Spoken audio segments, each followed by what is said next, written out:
Hello everyone.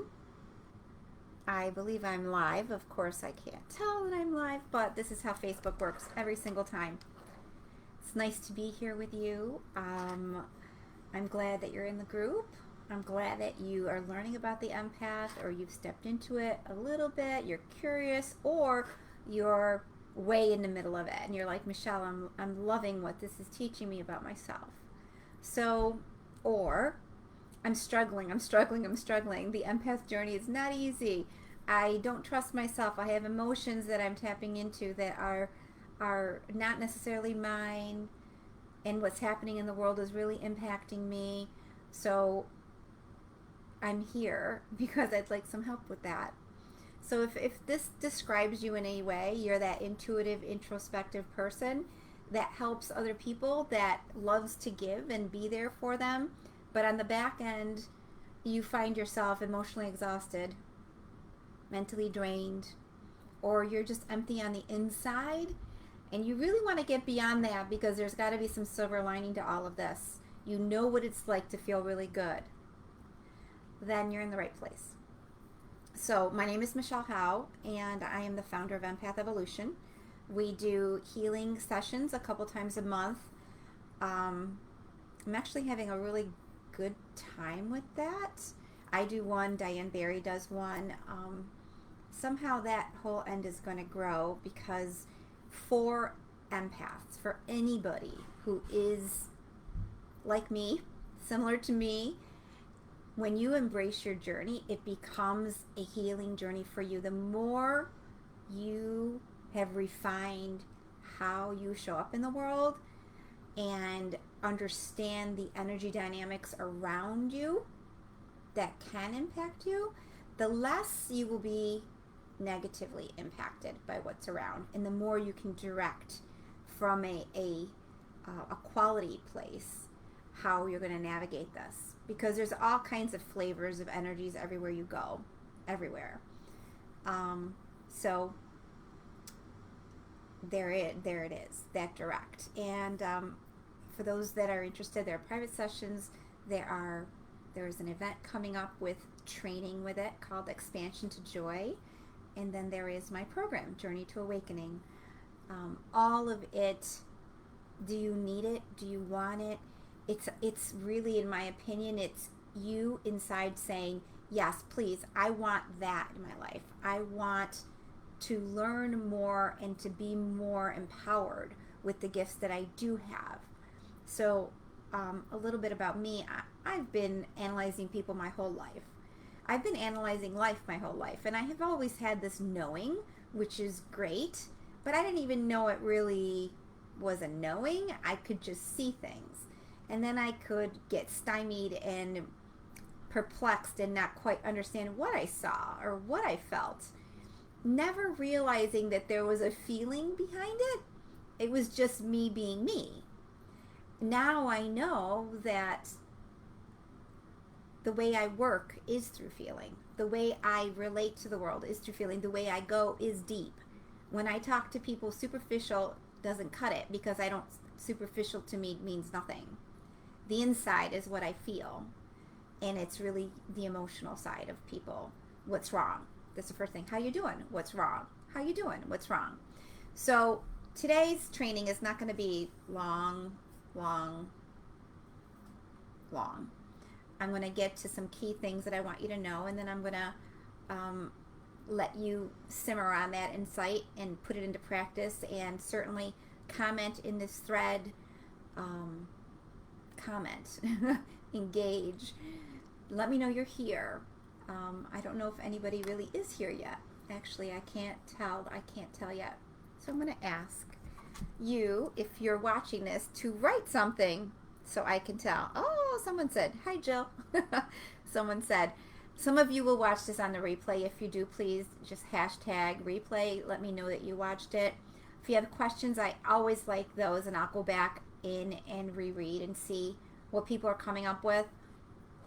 What's come up for me this week, and what I taught Tuesday night, Journey of Awakening. I have participants in that, and then we had the healing circle last night, which was amazing as well.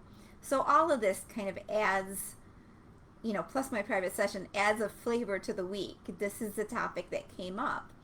And as much as I just follow what feels right to share. So, and it's not necessarily you need to know these 3 steps and then do these 3 steps. So vibrationally, my goal is to share the vibes and the feelings of what I've been able to reach as an empath, what I've been able to live. And I think you'll appreciate that. So it's not necessarily the words, although the words and the tone are delivered with the tone and the vibration of who I am. That being said, not everyone's going to understand what I just tried to share with you, but I hope you do. The topic today is discernment, stepping into discernment. What does that mean, discernment? So before you go swimming in this pond or this lake or this ocean, you've looked at you've made that conscious decision. Yeah, I'm going to go in this pond today, or I'm going to go in that lake.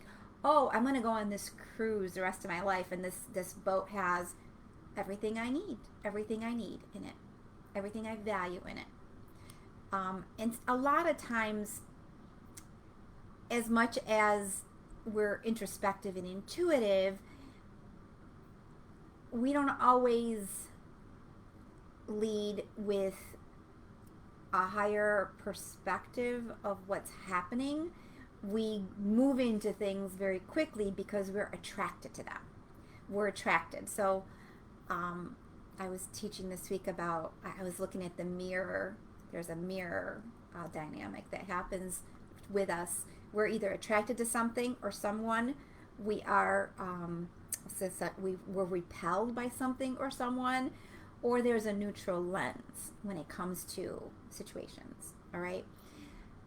People, directions in our lives. So in total, what should we be doing? We should be following what attracts us, right?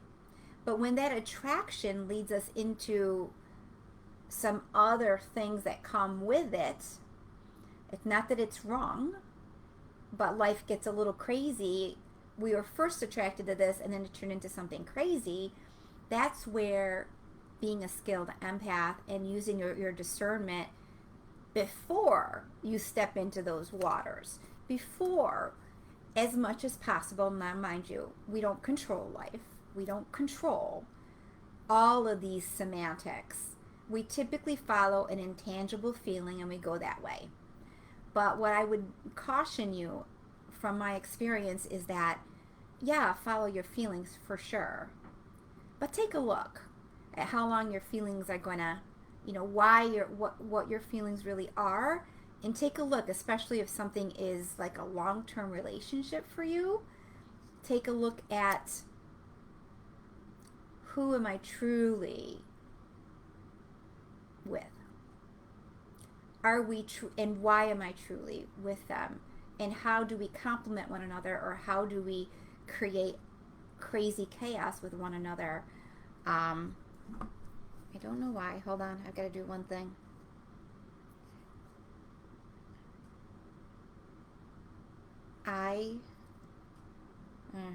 Maybe it won't work. Maybe it will work.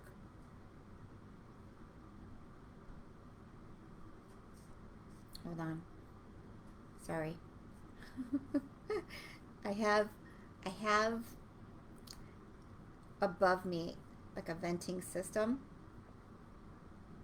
I thought I turned it off. It says off. But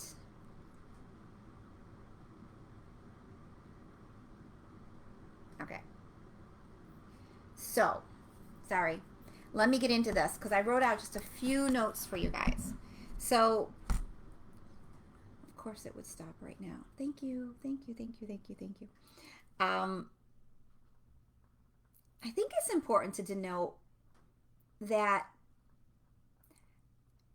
what we grow up with, what we see as examples around us, is what we kind of think is normal.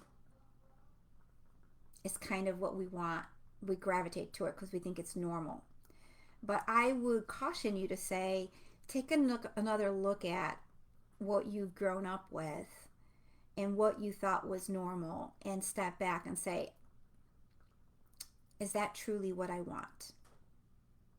Because what happens is we will unconsciously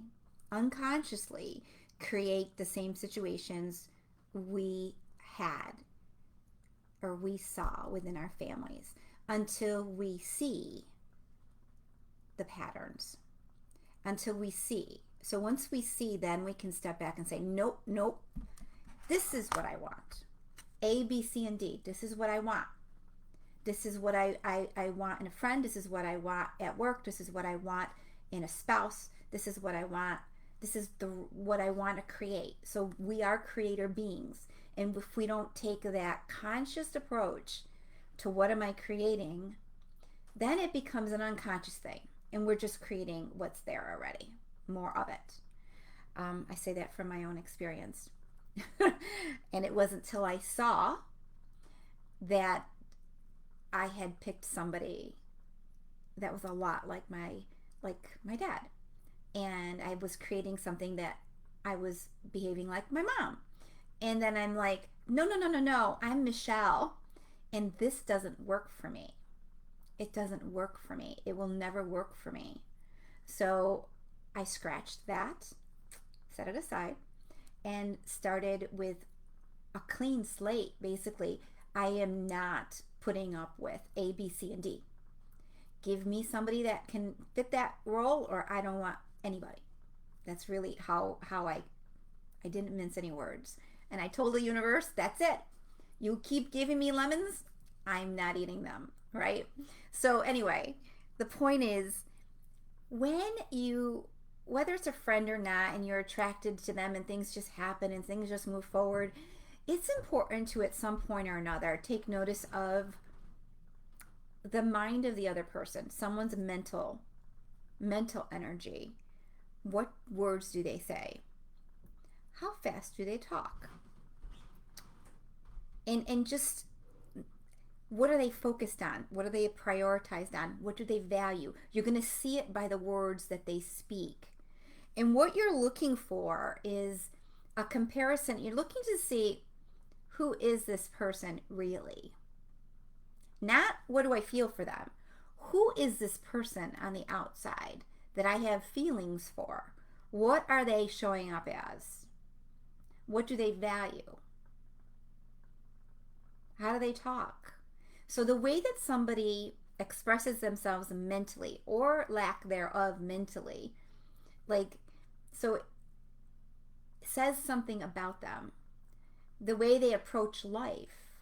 So when you engage with them, is it an equal? Are you able to create this win-win situation on a mental level?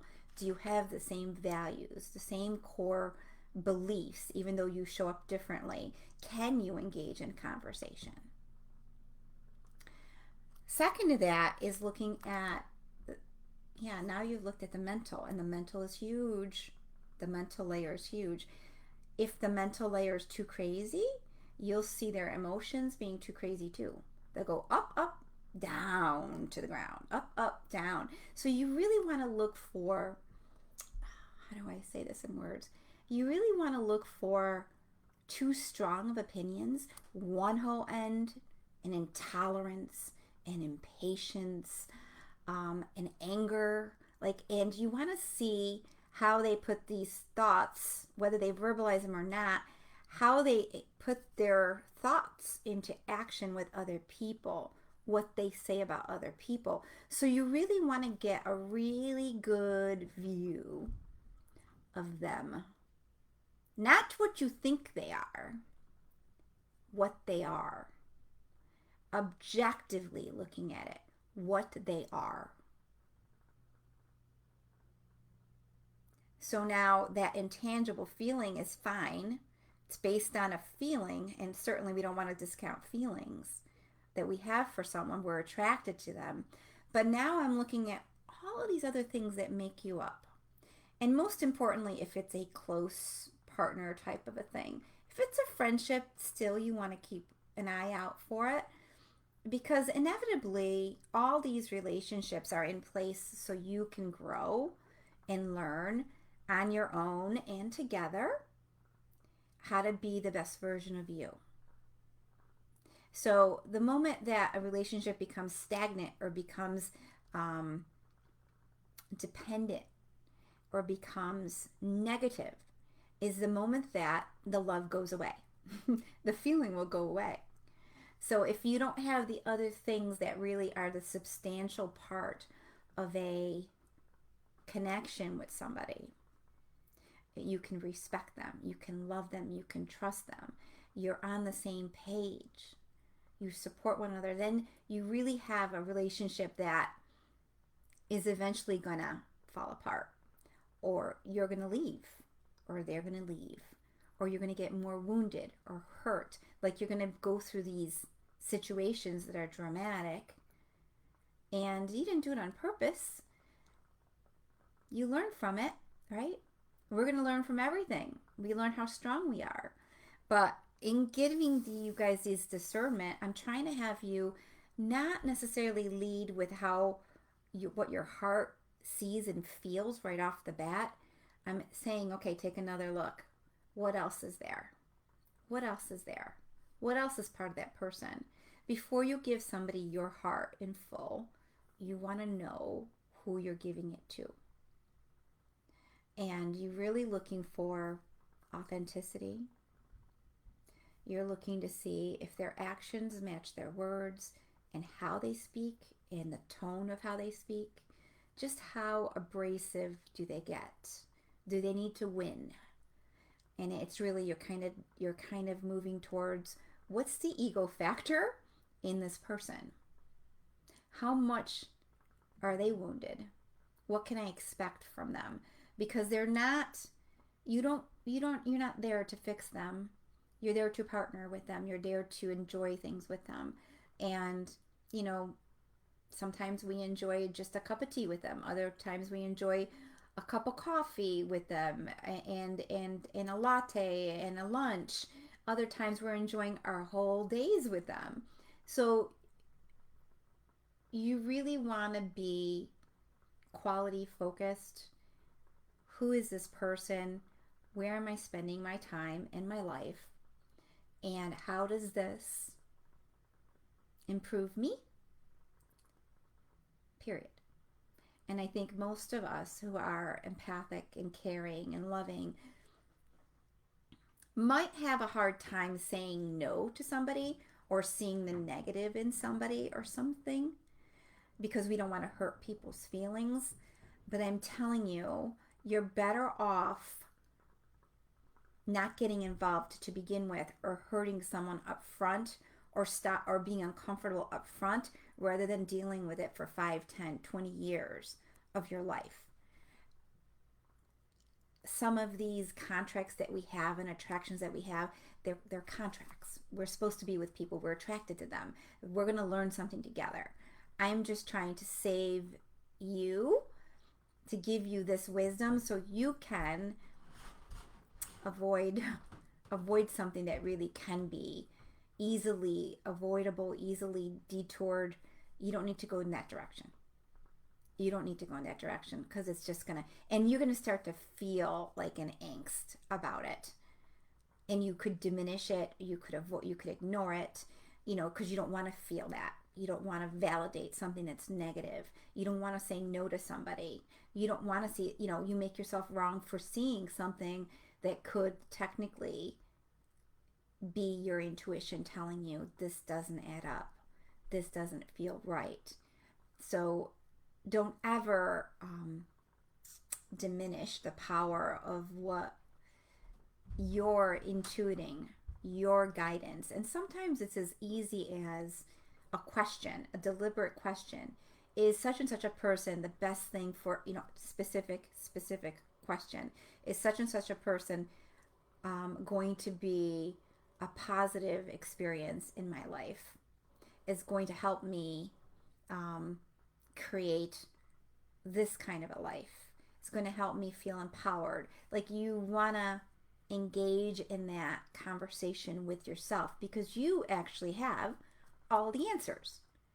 And somebody that's truly listening to you and gives you that space that's a lot of healers, a lot of friends who are empaths, a lot of those really great people in our lives that allow us to speak will typically mirror back and tell us what we're saying, give us the space to actually hear ourselves. So give yourself the space to hear yourself, to get the answer, to know the answer, to trust the answer. It comes with time for some of us more than others, but that's where we're all going. Okay. So, of course, I see no comments, but maybe this is working. Maybe it is working. Oh, 3 comments here. Ooh, ooh, ooh. Sorry. To the week. This is the topic that came up. Stop. Okay. So, with that being said, I want to thank you all for being here. And as much as I want to thank you for being here. Any questions on this or any topic that you would like to hear more about, please don't hesitate to email me at Michelle with 2 L's at empathevolution.com. What I do is help you step into that beautiful space where you feel good, you feel empowered, you feel success on the inside, and you improve the quality of your life all the way around. All right? Thank you for being here. Have a great day.